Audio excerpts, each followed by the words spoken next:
Thanks for joining us, everyone. Good evening. This is Monique Martin, Harlem Stage. I'm the Director of Programming, and this has been our part two of our year-long celebration of Afrofuturism.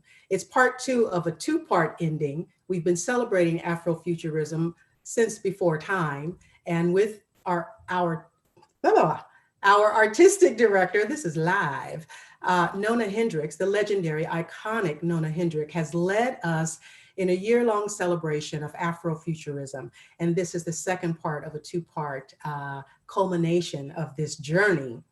This conversation and the performances that you've just experienced look at and celebrate the feminine aspects of some of the hidden figures in science and speculative fiction. Nona and her alter ego, Cyborical, have been joined this evening by Alondra Nelson, a scholar and writer, and Terry Francis, a scholar and writer as well, and Deborah E. Whaley. So please welcome them. Hello, everyone. Hello, Monique. It is, it is live. Yes. It's live. It's Oh, all the way live. Yeah. And I love. I can see you cook, so that's really important to Yes. go along with the conversation. This is Hello. my new location where there's stronger Wi-Fi is the kitchen. So here it Ah, perfect. um, Great. The first thing I want to say is I want to join the Jackie Orm Society. Like that is just who knew that that existed. So I want to talk about that. But I'd like to start with, we all are sheltering in place and we all have had to expand and deepen our technology. And Nona, you've been in the technology space before COVID. So I want to hear from you why the focus of the feminine aspect of speculative fiction, and also what can we look for in this technological space that we all are supplanted in? Well, let me welcome uh, Alondra, who's here. Yes. I'm here. And yes. And I don't know, do we have Terry Francis and Deborah Whaley on screen as well? Hello, welcome. Hello. Glad you could be with us, and thank you for your contribution to this evening. So much more that I've learned by looking at your work and getting to know your work through Alondra. And what it means for me was kind of bringing together my interest in science fiction as a child, and also that I didn't see any really a representation of women really, except for they were always sort of either the evil bad person, like the 50-foot woman, or something like that. They were always in that. They weren't heroes. And in talking with Alondra, we wanted to bring to the attention of the audience and further to the world as far as we can reach, that there are roots, there are women who were looking and dreaming of the future before we knew that was called Afrofuturism. They were writing about another time, another life, other than being slaves, other than being workers in the field, other than being house cleaners, other than being, all the things that women of color have been from the times they were brought to this country. And so we wanted to go back and, I created this family tree sort of version of Mothers of Invention. And Alondra also helped me with, informing me and, meeting her when we did the event, and she had myself and George Clinton and Vernon Reid come and talk about Afrofuturism at Smithsonian. That also was encouraged me and inspired me to continue along the work that I was doing. So Alondra, let's talk for a minute about, and which I think will help answer more of your question, Monique, about what I call the roots of that family tree, going back to Phyllis Wheatley in 1753, writing poetry about another existence.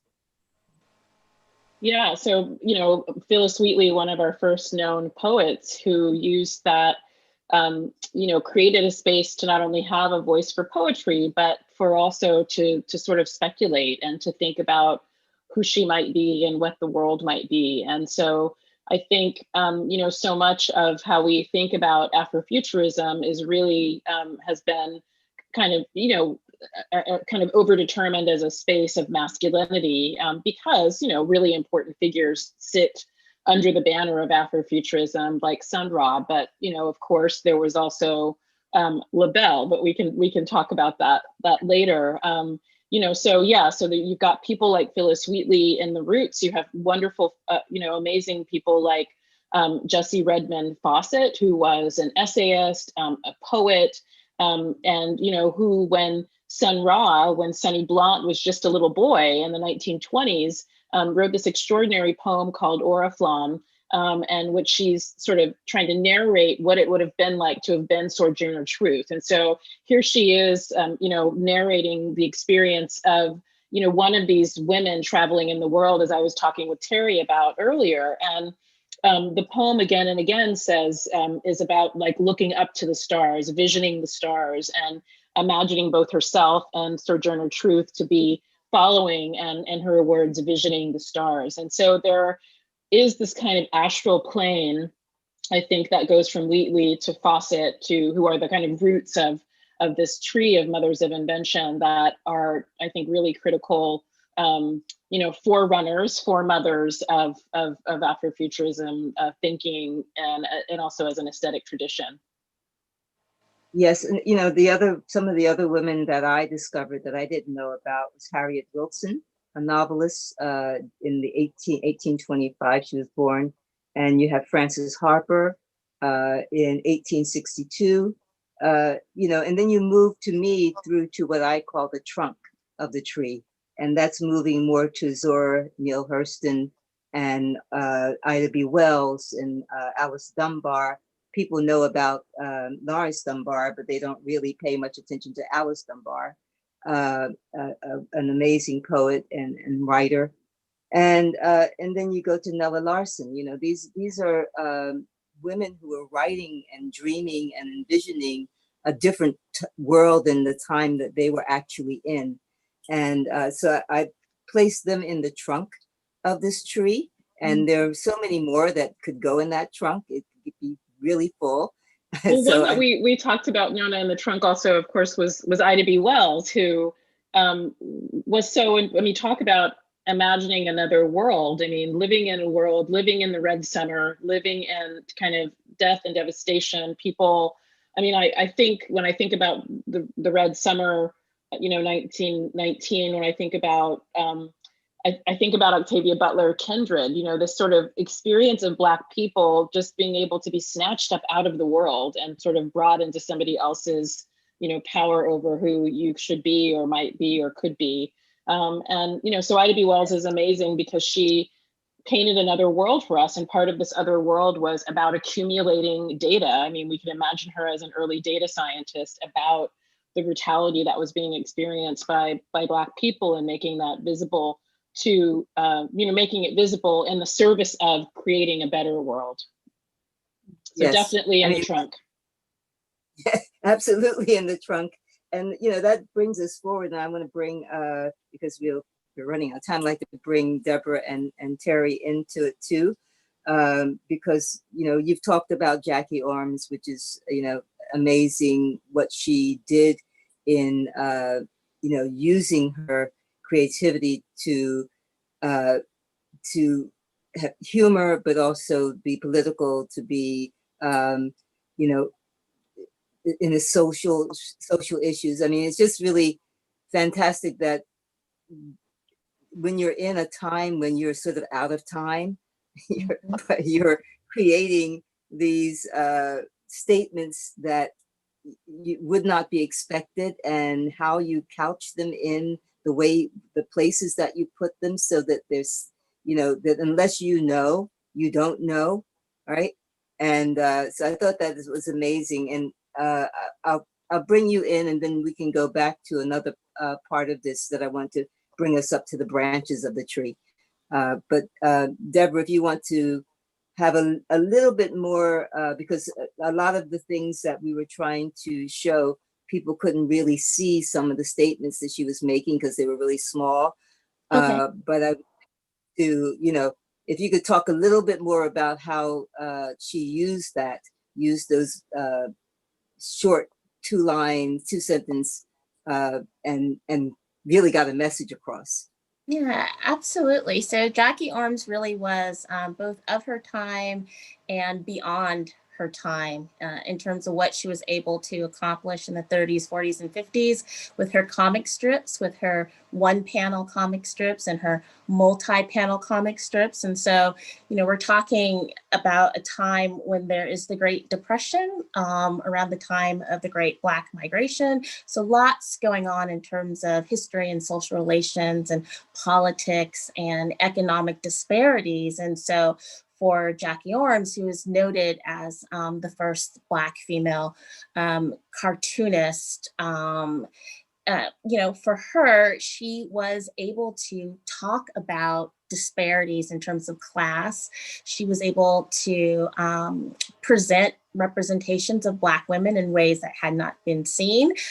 Multi-class, so she has characters who are middle class, she has characters who are working class, which I think oftentimes was a rarity to see that sort of class spectrum, giving a voice to the working class in ways in which they're oftentimes silenced in popular culture. So one of her comic strips, which is one panel gags, is called Candy. And Candy features a Black female domestic who, in each segment is talking back to her employer. She's using humor. She's very glamorous, very carefree. You never see her cleaning or doing anything domestic-like, but she is a direct, she's a direct sort of answer and departure to that kind of, mammy representation that oftentimes pervaded the popular culture and the popular imagination at that time. And so, you're saying some of the images are small. The great thing about her work is it has been archived in a really beautiful coffee table book by Nancy Goldstein, who also has some explanations of the images, but it's just a really rich, beautiful book. And a lot of the images, a lot of her comics are online as well. But yeah, that she was definitely talking about politics and social relations and the Black public sphere, and doing it at a time when she was being profiled and by the FBI and under surveillance. And so I think that adds even another layer. And she was in many ways a Black female journalist through her comics, and even met with a glass ceiling working at Black newspapers. So when I say she was beyond her time, she really was in so many ways. Yeah, thank you, Deborah. So I want to, that takes us to, the whole point of being beyond the time. I'm going to move a little bit forward and with Alondra and with Terry, because that brings us to what I call the branches of Octavia Butler, and then leaping further forward, N.K. Jemisin to Tasha Womack and Neda Okorafor, the more current names. But also it takes us to the science fiction, real sort of looking at Afrofuturism and speculative fiction.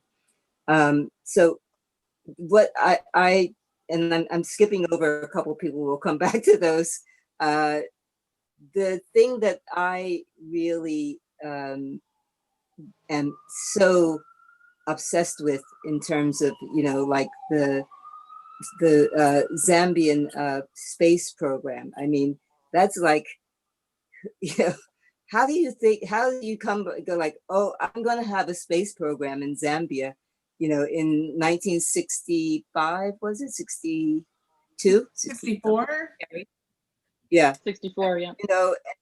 That you have like, what do you, where are you going to put it? What are you going to make it with? Who's going to, what is it? And just looking at the film, watching the film, which people can go and see, I just think it's amazing. And if you could talk a bit more about that and tell people a bit more about it. Yeah, well, so this is a short film by Nuyotama Bodomo. I want to say it was 2014, but I also feel like it could have been some other time earlier. I think 2014 is right. Was it? Yeah. Okay, thank you. It's 2014, and it was her thesis film. I believe it, New York University, and it's a retelling of this Zambian effort to enter into the international space race by by a science teacher. And I mean, it reverberates, I think, in a few different directions. Like, when as you were just talking about it, just hearing about it makes you feel like I could go to outer space, but also it sounds like an out of this world story.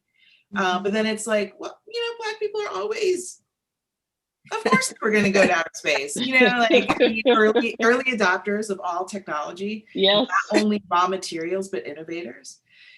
So yeah. I think it's, and I think the type of research that Bodomo did and her imagination of this is also this type of just like out of range experimental thinking. But I think for us, I think when you're in Zambia in 1964, you're like, yes, we're going to do this. I mean, there was an application to UNESCO, for funding, and it's a time of independence. So it's actually like, yes, of course we're going to do this. We're going to enter into the world stage.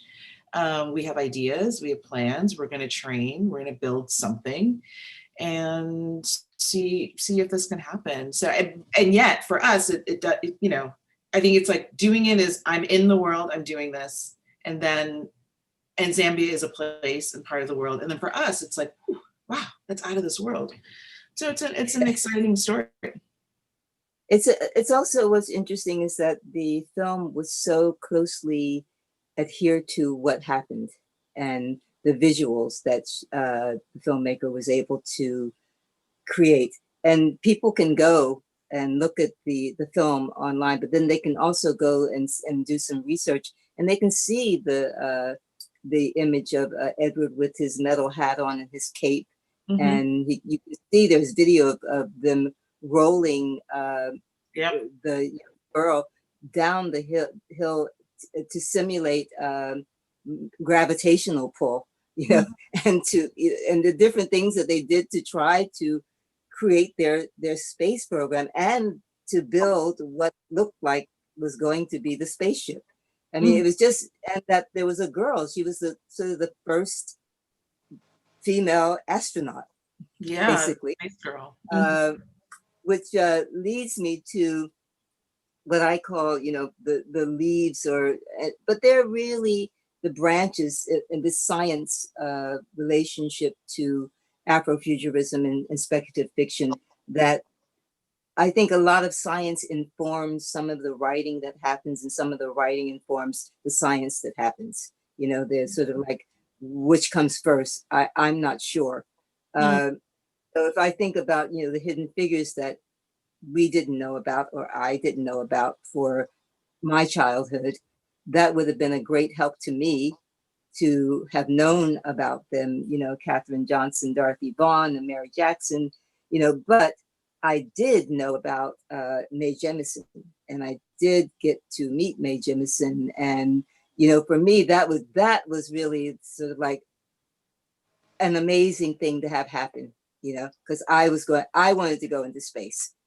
and she actually, got to do that. And she actually used one of my songs to train to. It's called Women Who Fly. So she would play that every day as she trained, getting ready to be the payload master for this flight. And so, people like that. But she was inspired by Nichelle Nichols on Star Trek, and that inspired, so this many. I mean, Nichelle Nichols inspired Nalo Hopkinson, the speculative fiction writer, talks about being inspired as well by Nichelle Nichols. She was certainly, she helped to make me. I mean, this idea of, a Black woman who travels through galaxies and is conversant in all of these languages. Like it was just extraordinary. Yeah. Mhm. Yeah. Yes, I mean, so that's sort of like, is that life imitating art or art imitating life? I don't know. She came first, obviously, so I guess it's life imitating art in a way. But as well, Alondra, a lot of the work that you've done has been, sort of on a different vein than the vein that I work in, which is more music and sort of art objects and things like that. But the three of you are writing about documenting these women specifically, because I'm really interested in the young girl that was in the Afronauts, to be, what her life, and and interested in Jackie Orms, and interested in some of the other women who really have been over time building up this world that a lot of young African American girls don't know about. They're beginning to know about because of Black Panther and Watchmen, and I'm calling it Watch Women because these women were watch women. They were watching, a long time ago, and just so that they don't get lost in history, because I didn't get that. I want what you're doing and some of the other women are doing in terms of documenting and writing and making sure that they're known and credited for the work that they've done, from working with NASA to being human computers to being the indigenous women who were engineers for Lockheed. These were Native American women who were helping to build these rockets, and nobody knows of Ella Okoa. She was an engineer. So Alondra, just if you can talk more about your desire and how you and Terry and Deborah and some of the other women who are writing, like Tasha Womack, who are writing about this area. And can I also ask Alondra and Terry and Deborah, when you respond as we begin to wrap up, if you could let us know where we can reach you. There's a lot of questions. People don't know where to begin. There's a lot of information and a lot of interest. So maybe if there are one or two of your own books or your own source materials, and then where can we reach you? And thanks for bringing up the Indigenous women as well, because that was also something that came up in the chat. Good. So, I would say there were the sort of mothers of invention tree, knowing some of those women existed, Octavia Butler is an example, Nichelle Nichols as Uhura, I think for me allowed possibilities that I think might not have existed otherwise. And then by the time you get to the generation of Deborah, myself, and Terry, you have cohorts of Black and brown women writing about the avant-garde, about the outre, about serial art, about things that were never considered quote unquote mainstream, but have been so important to the sort of Black and the tradition of Black arts and letters, let's say, for example, and to give it a place. And now we have a community. And so, when I first read Deborah's book, I just thought, well, of course there were Black women doing serial art and using it for pleasure and for creativity and for politics. And similarly, what I've learned from Terry about filmmakers, I mean, they're doing all sorts of things. I mean, the equivalent of what, our great cyber oracle is doing in music, filmmakers are doing, like, sort of all over the map. And so there's so much, as you say, we don't know, but I feel really honored to be in a vocation that helps in part to document it. So, partly why I'm here is when I was a graduate student, I started an online community called Afrofuturism in 1998.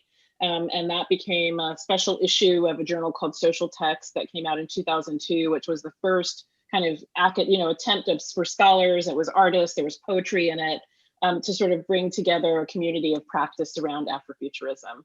So you can find the introduction online. by Googling it, and that's usually available for free. And I'm on Twitter at Alondra.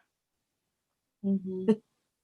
Thank you, Alondra. And Deborah, you want to tell us where we can find you, people, or your books, or what you're doing? Yeah, sure, absolutely. Well, I wanted to say I could not have written the 5th chapter of my my latest book, which is on Black women in comics, graphic novels, and anime, without the work of Alondra Nelson and so many others as well. So I'm everywhere. You can reach me on Twitter at DEWHALEY. I have a website, DeborahElizabethWhaley.com. And from there, you can get to my Tumblr and other things. And so, yes, I just mentioned the book that I wrote about Black women in comics in the last chapter, talking a lot about Afrofuturism and contemporary Black women writers and illustrators. And folks can email me. I'm always happy to drop in on people's classes or any type of performance type thing, or just to talk to people via email. In terms of any questions that you might have. So, and my email is deborah-whaley@uiowa.edu. Thank you, Deborah. That's, I'm sure you'll get some people will be coming your way, I should say. I hope so. And Terry, you want to tell us about what you're doing or what you want people to know about you? Sure. Well, anyone can tweet at me. It's just my name, at Terry_Francis. And my work actually has more to do with Afro-Surrealism, which is distinct from Afrofuturism in that it's not so much to do with the future. A lot of times it's repurposing the past. And so Afronauts actually has both. It's this imagination of the future and using technology and imagining Black people in the future, but it's also this exploration of an internal life and Mata's like ambivalence about going out there, and we see so much from her perspective, in that film. And Afronauts brings us 2 women of invention, Mata, the character in the film, but also the filmmaker, Nuotamo Bodomo, who created this incredible reimagination of the Zambian space race, but who's also made other really intriguing films that draw on horror, where she's exploring the unconscious and feelings about death, and just kind of pushing genre and traveling to outer space in that way, So if you'll allow me, Monique, before we wrap up, I just want to have a little tribute to Nona, which is what an honor it is to join you on this last day or in this last event of your residency at the Harlem Stage. So honored to be invited to be in conversation and community with you. And, you should be in the branches and the trunks and the leaves of the tree. Because, you have cleared space for all of us. You are an extraordinary artist of many decades, and, really just like broke down the door and kicked down the wall. And like, just from, the performance to the costumes to being a songwriter and a composer and owning your music and like, just being an artist out in the world who was kind of unfettered by convention. And so, all hail to you, and thank you for the space that you cleared for us to do our work. Thank you, Alondra. That's it's really, really kind of you.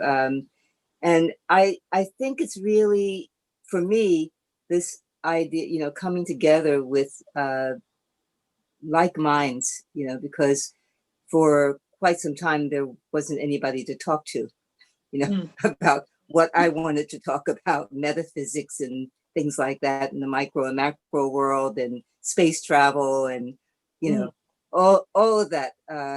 And so it's really, for me, it's I think the internet really, if it had not happened, some of this would still be delayed, dream deferred.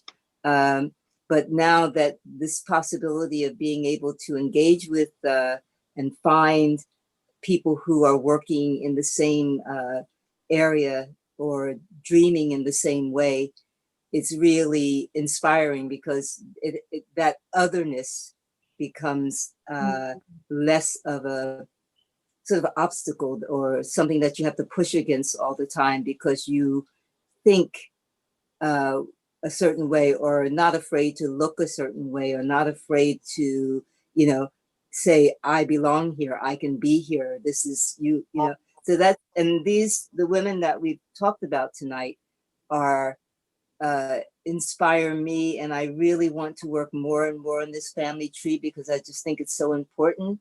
I think Alondra and I have a project together now to flesh out this tree and make it something really, a legacy that we can leave behind, so you can connect the dots as to, for somebody who might be the new little leaf, they can go, oh, I see why I'm like I am. There are those who came before me.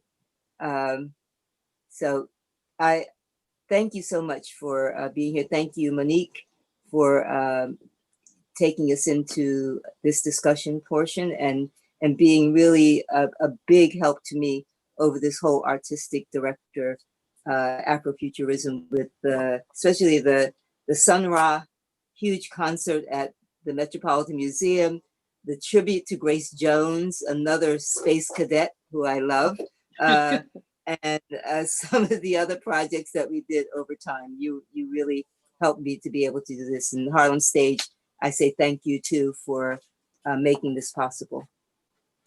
Oh, Nona, it's been tremendous. I just am thinking back of all of our walkthroughs at the Met. I think we did about 10 walkthroughs. They don't let just anyone in the Met, and they don't let anyone in the Temple of Endure. So No. Nona came through and talked about her vision, and they opened up the Temple of Dindor for us to celebrate Afrofuturism. And that was an extraordinary concert that you can still see on All Arts channel, because we did film that. So if you did not see it, please look at allarts.com for that Afrofuturism incredible concert. Craig Harris, Yes. Francesca Harper, Virgil Ortiz with those extraordinary headpieces. We've done a film project, and the terms, just thinking about, I don't know which one of you said Ida B. Wells as a data collector. So just connecting those dots of the language that we have now to all of these Afrofuturists and the Afro-surrealists. I love that. Yes. I'm going to do some research on that, Terry, and try to understand that. So it's hard to wrap up because we've been talking about this for like almost 2.5 years. It was me just joining Harlem Stage, so it's quite exciting. I'm not going to get emotional, but what I will say is once we open the doors back up, I would love to have a performance looking at that family tree and what comes in terms of the performative aspect of that tree, the leaves, branches, the roots, you all decide. But once we are able to open the doors to the gatehouse, I would love to have a live performance that really animates this family tree that you're working on. And I can say for on behalf of Patricia Cruz, our executive director, who really had a vision for this Afrofuturism, and a student of Sun Ra, that we want to say thank you to our board of directors and all of our incredible staff. This has been a real journey. So thank you, Mandy behind the scenes, Mandy, the great producer. Thank you. Absolutely. And thank you. Yeah. So if you've missed anything in this evening, the performances or the conversation, we will be archiving it on our YouTube channel. So please visit that, and you can find out about all of the upcoming performances with Harlem Stage. We have one final program, a holiday concert with Queen Esther on December 21st. Yes. So until then, wear your mask, wash your hands, hug your loved ones, and stay distance from everyone else. So, I have one more thing to say, that and I know this is a tomorrow night. Mama Funk will be myself and my band will be performing. It's coming from Joe's Pub, which is one of the other institutions that I've been involved with for many years, like I have been with Harlem Stage. So if you're feeling like you need a little funk tomorrow night, come join us. We definitely will. And we love our partners and colleagues at Joe's Pub. So we'll see you there tomorrow night on the 15th. And look forward to seeing all of you again soon somewhere. And thank you again so much. Wonderful. We're going to work on that. We're going to work on that family tree. Absolutely. Yes. Thank you, Alondra. Thank you, Deborah. Thank you, Terry. Thank you, Monique. You. Thank you. Okay.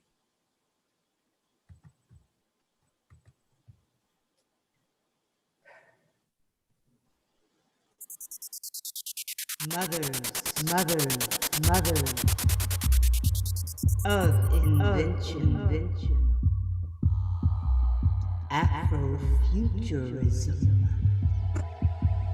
and speculative fiction. Mothers of invention.